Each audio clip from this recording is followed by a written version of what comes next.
Hi guys, నమస్తే. Welcome back to another weekend mini vlog. ఇదైతే నేను మా హోమ్ టౌన్ కి వెళ్ళినప్పుడు షూట్ చేసుకున్న మినీ వ్లాగ్. ఆ రోజంతా ఫుల్ మొక్కలతోనే పని ఉండే. ఇంట్లో 4 కొత్త మొక్కలు యాడ్ అయ్యాయని చెప్పాను కదా, సో వాటిని నాటడానికి సిద్ధం చేస్తున్నాము. ఇక్కడైతే ఈ పాట్ లో మిర్చి వేసినాము. మిర్చి ఇప్పుడు అంతా వచ్చేసినాయి అనమాట. ఆల్సో ఈ పూల కుంపట్లో ఏదో పురుగు వచ్చేసింది అనమాట. అందుకు ఏ చెట్టు వేసినా గానీ సరిగ్గా రావట్లేదు గ్రోత్.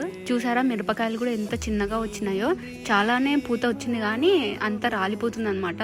లాస్ట్ కి ఇన్ని మాత్రం వచ్చినాయి మిరపకాయలు. ఇంకా కొత్త మొక్కలు కూడా దీంట్లో వేస్తే ఎక్కడ చనిపోతాయని చెప్పేసి మట్టిని మొత్తం ఎండబోస్తున్నారు. ఇది వరకు మందారం చెట్టు ఉండేది అనమాట. చాలా పెద్ద చెట్టే చనిపోయింది. ఇంకా మళ్ళీ రిస్క్ తీసుకోదలుచుకోలేదు, అందుకే ఎండబోస్తున్నారు అనమాట. చూసారా మందారం ఏర్లే ఇవన్నీ. అలా మట్టిని 2 రోజులు ఎండబెట్టాము. ఇక్కడ చూపిస్తున్నా కదా, ఇదే అనమాట పురుగు. ఇది దీని వల్లనే అనమాట మొక్కలోని సారం మొత్తం పోతుంది. ఇది వచ్చేసి పూల మొక్కలు కొనడానికి వెళ్ళారు కదా, నర్సరీలో ఇచ్చారనమాట. అది స్ప్రే చేస్తే పోతుంది అని చెప్పేసి ఇది 1:1 రేషియోలో వాటర్ లో మిక్స్ చేసి స్ప్రే చేసి డిస్క్రిప్షన్ లో ఉంది, చూసేయండి.